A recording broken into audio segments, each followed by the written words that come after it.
Bro, look what I just picked up. It's the new Call of Duty 4 Modern Warfare. And people are saying it's like Game of the Year, bro. Yeah, right, bro. I'm sure it's exactly like the first 3 games. What is it now? Game number 4? Dude, be serious. What, you think they've created something era-defining come the 4th game in the series? This game series will finally be dead soon. Damn, you think so, bro? Totally, bro. Instead, I just installed this new game called Crysis. Believe me, this is going to be the next big thing. Bro, I heard you need like a really good PC to run that game. Don't worry, I just put 3,000 whole buckaroos into upgrading this PC. I'm pretty sure it can run Crysis.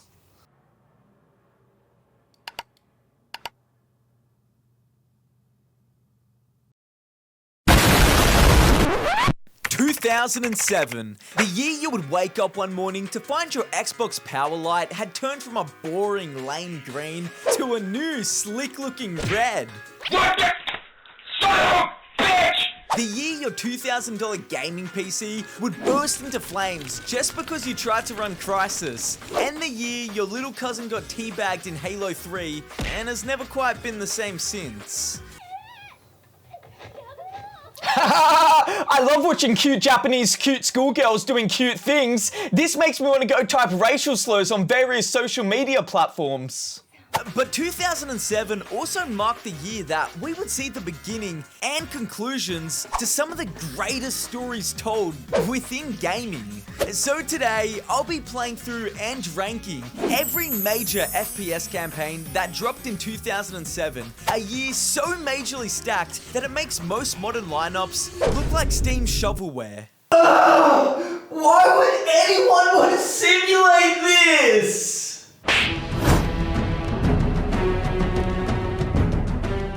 Okay, now to be featured on this list, I think it's at least fair to us that the game has a traditional single-player story mode. So by all accounts, Quake Wars has no right even being on this list. But quite frankly, you dedicated Quake fans scare me. Like a weeb at an anime convention, coming face to face with deodorant. Quake Wars is primarily a multiplayer game featuring huge maps, vehicles, objectives, and classes. It technically had a single-player mode where you could play the maps with bots, and while the story was egregiously bare bones, I don't think anyone was buying this game to play against bots offline. And if that is your thing, well shit, dude! Just download League of Legends and hope you get matched against me, because it's only bots on my team. While dedicated fans of the series may preach that this game was ahead of its time, yeah, well, so was Crysis. And much like Crysis, Quake Wars was never quite able to hit mainstream popularity, even without all the incest. But then again, maybe that's exactly why it never became mainstream.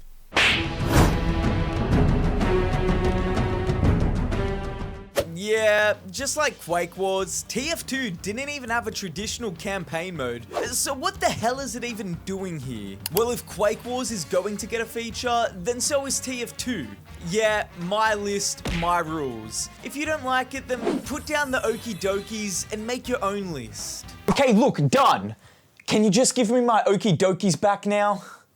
Now, just hear me out. Between all the comics, the character intros, the Meet the Team videos, Valve built a world around TF2 that, in all honesty, is still even more compelling than some of the actual campaigns, which we'll shortly see follow on this list. So, yeah, while there is no single-player mode, I mean there is man vs. machine, but good luck playing that one solo. If you stitch together everything we got over the years, you get one of the most charming, absurd FPS universes ever. One which still lives on today, even if barely, under a mountain of bots and abandoned update promises.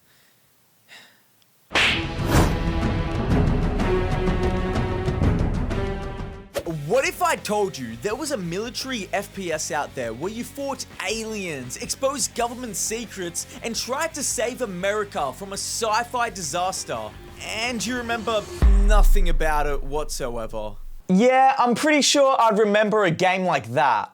That's Blackside Area 51. Aha! I do remember that game. It was the game that made me start drinking again, just so I could forget about it. Yeah, thanks a lot for reminding me again. I mean, if there's one thing this game did, it's that it proved that AI has always been around, since at least the early 2000s, because this game was 100% written by an AI trained on 2005 action movies. Every level blurred together, the pacing was a mess, and it featured even less enemy variety than SpongeBob Battle for Bikini Bottom. And what about that ending? No, seriously, can someone tell me what happens? I didn't hate myself enough to sit through the entire game. Yeah, I'm sure that just pissed off the one Blackside Area 51 fan that's out there somewhere. No one showed up again. I mean, the game isn't unplayable, just deeply unmemorable. Like that random 12-episode Isekai anime you decided to binge through one night, only to completely forget about it some weeks later.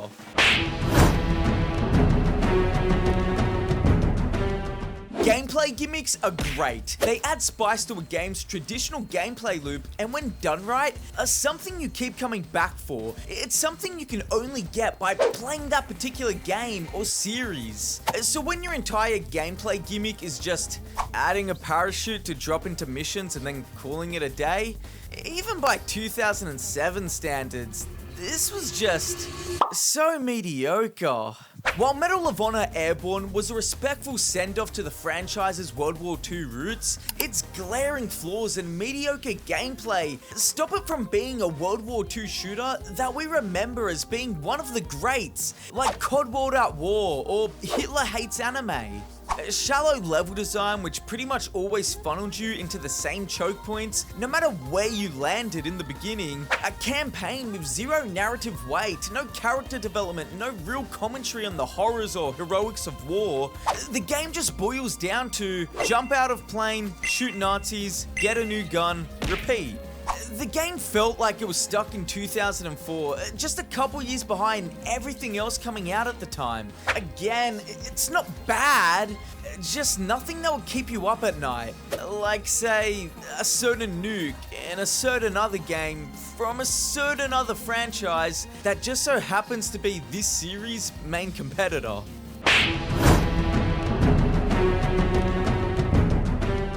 Well, I actually liked the simple gameplay loop offered by Medal of Honor Airborne. I just wish it was, I don't know, more of a demon splattering blood flesh with metal music blaring and absolutely zero story coherence whatsoever.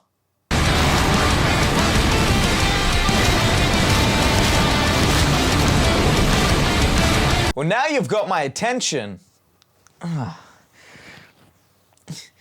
And apparently my kidney too. Painkiller Overdose is like if White Monster developed sentience and decided to make a video game. And quite frankly, this game is great. Brain off and kill demons. Enjoy. But unfortunately, we're talking about campaigns, which of course include story.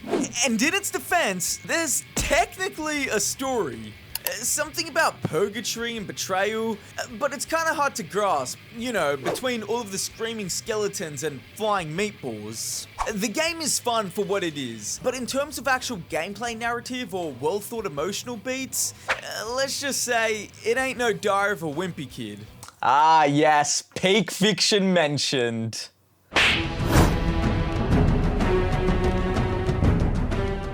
Let's take a shooter where you can rewind, pause, and slow time mid-battle. Okay. And then give it a campaign so bland you forget why you're even killing the people you're killing. Oh man. Time Shift had amazing mechanics. Seriously, I recently even played this on stream and was so impressed with how well the game held up. Being able to pause, rewind, and slow time mid-firefight is still really fun, even in the Big 25. Unfortunately, the game's story being a stock standard evil bad dictator plot with no memorable characters or twists really hold this game back from getting the recognition it deserved, or even being something people remember owning from the 360 era. Oh man, if I had time-stopping powers, first thing I would do is take care. What? Yeah, hello, Steve speaking.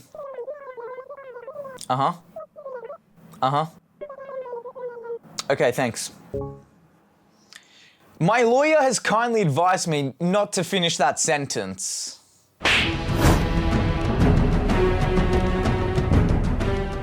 Hey bro, check it out. I just got this new sweet gaming PC. Aw, sick, bro. You know what I'm thinking? Yes, it can run. Can it run Victorious Time to Shine for the Xbox 360 Kinect? Which one of you messed with the timeline again? There's a reason the original Crysis quickly gained a reputation as a glorified PC benchmark. In 2007, Jesus! This game looked like the future. Sandbox-style maps, supersuit abilities, and destructible environments. I can't even begin to overstate just how incredibly innovative this game was for the time. Now, admittedly, I was late to the party with this one. I mean, I did have a PC at home and even bought Crysis to play it on, but of course that shit didn't run. I should have just spent my money on more Bakugan instead. But let's be honest here for a second. The only reason you and literally everyone else who played it at the time remember this game is because of how insane the action could be when you started combining powers like Predator plus Hulk plus a cloaking device in this destructible sandbox environment. What you don't remember this game for is its story. I mean, there is a story, and while it certainly picks up towards the end, the game's direct sequel, Crysis 2, basically just goes ahead and soft reboots the franchise anyway, disregarding plenty that took place in the first game. And with that, this game's story does feel rather standalone, and one that's unfortunately over just when the fun's finally getting started.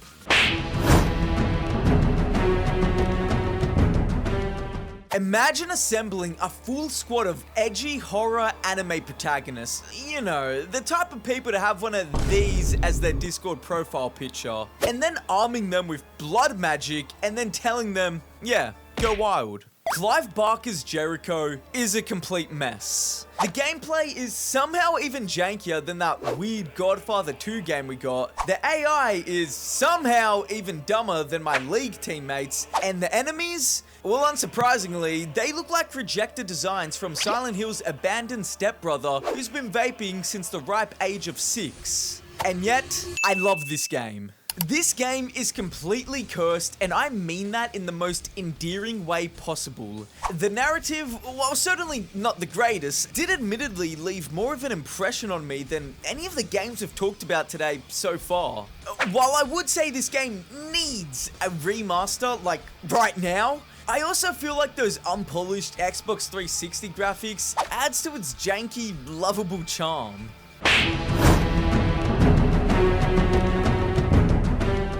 Okay, now we're getting into the juicy stuff.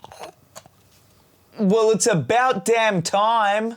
Stalker's campaign wasn't your typical corridor shooter. It was a brutal, open-world survival horror sim with FPF elements that just so happen to hate you even more than Stan Smith hates fat people.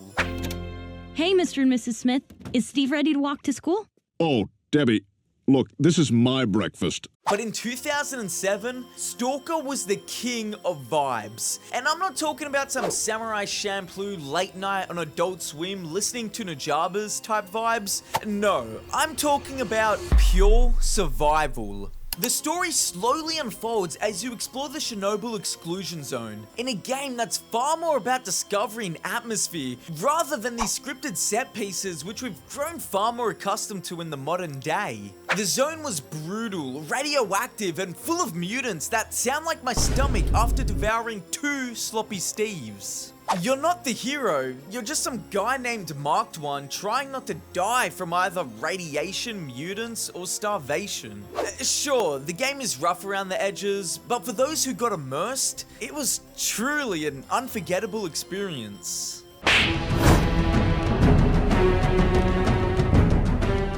Would you kindly agree that the original BioShock is still a damn masterpiece? Between the atmosphere, storytelling, and plot twists, this game was dripping in a style that could only be matched by the likes of Bleach's artwork or Soul Eater's animation.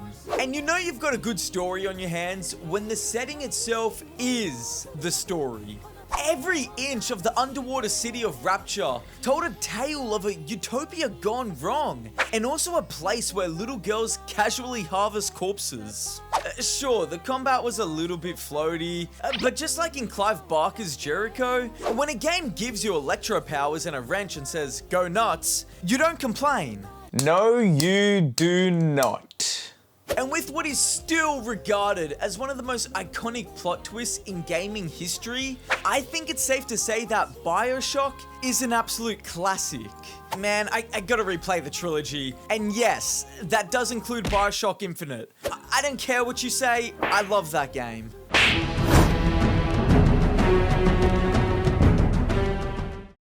$50,000 people used to live here. Now it's a ghost town. This is it. The game that literally redefined FPS gaming. No more World War II, no more old school mechanics. Call of Duty 4 Modern Warfare was sleek, brutal, and showed every other developer at the time what a military shooter could be. It blended tight mission design with big blockbuster set pieces and left your jaw on the floor multiple times. From this point on, no longer was Call of Duty a game simply about shooty bang bang, killing random Nazi NPCs.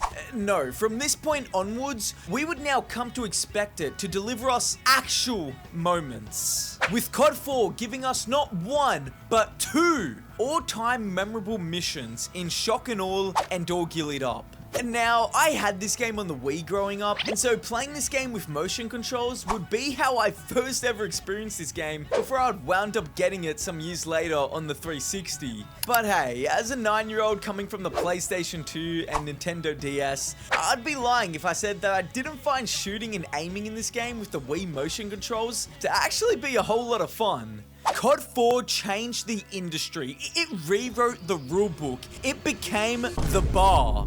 But we're only talking about the campaign today. And while of course, absolutely great, there was still one campaign that year that just managed to scrape over that bar.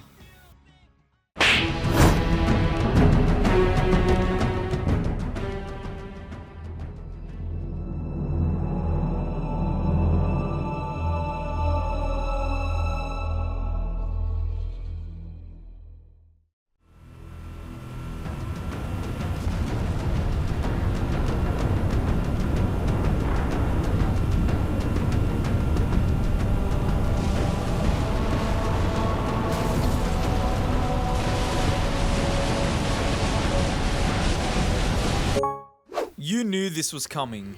Finish the fight.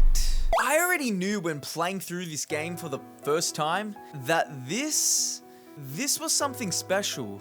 For many, when they think of Halo, they think of the countless hours they spent playing Slayer or Infection game modes, all-nighters spent on game chat playing custom maps with both friends and randoms from your recent player list. But when I think of Halo, especially Halo 3, I think of all the days my Xbox friends and I would spend playing through these campaign missions on Legendary, and trying to get the achievements and finding all the skulls. While many fans of the series despise the controversy controversial Cortana mission, I, having no idea that the Flood was even in the game, was absolutely terrified when playing through this mission. I still remember my first time loading into it with my friend, immediately feeling the tension, this ominous presence, just knowing that something wasn't right. Back then, this level was a nightmare for my friends and I on Legendary difficulty, and still gives me the heebie-jeebies when I replay it even now. And yet, it still serves as one of the most memorable, fun, and chaotic experiences I've had in any single campaign mission of any game ever. And that still comes second to Halo 3's final mission, the iconic Warthog Run. A mission that I, even after over a decade later, having played hundreds of games since, I still consider to be one of the greatest final missions in all of gaming. Halo 3 didn't just wrap up a trilogy, it basically ended its entire franchise. Not because the game was a failure, but because even at the time of the most recent releases of Halo 5 and Halo Infinite, the mainline series has still not managed to reach these campaign highs we saw back here in 2007 ever again. This is not including Halo Reach. And while we may never be able to go back to those simpler times of playing Halo 3 custom maps with our friends, exploring an underwater city in BioShock for the first time, or grinding away endlessly for stupid little hats on TF2, we at least get to cherish these memories, so that even in the midst of this era of microtransactions and live service games, they can remind us why we even love gaming in the first place. Good job, Spartan. You finished the fight and the video. Go ahead and drop a like or even subscribe if you enjoyed it and want to see more. But until then, rest up and I'll wake you when I need you. Okay, I've upgraded my RAM, GPU, CPU, and motherboard.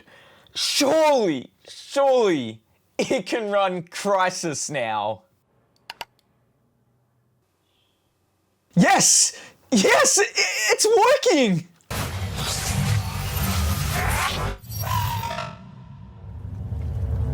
Hey bro, oh sick! You got that game working.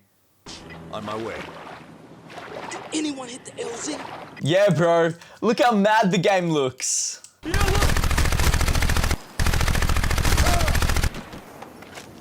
Yeah, those graphics are really good.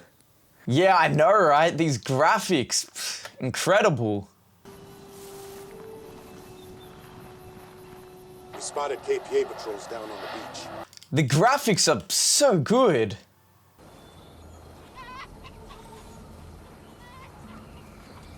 Yep, those graphics.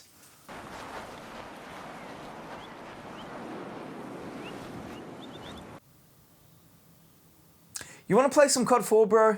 Yeah, COD 4 sounds good. The whole damn world is just as obsessed with who's the best dressed and who's having sex, who's got the most.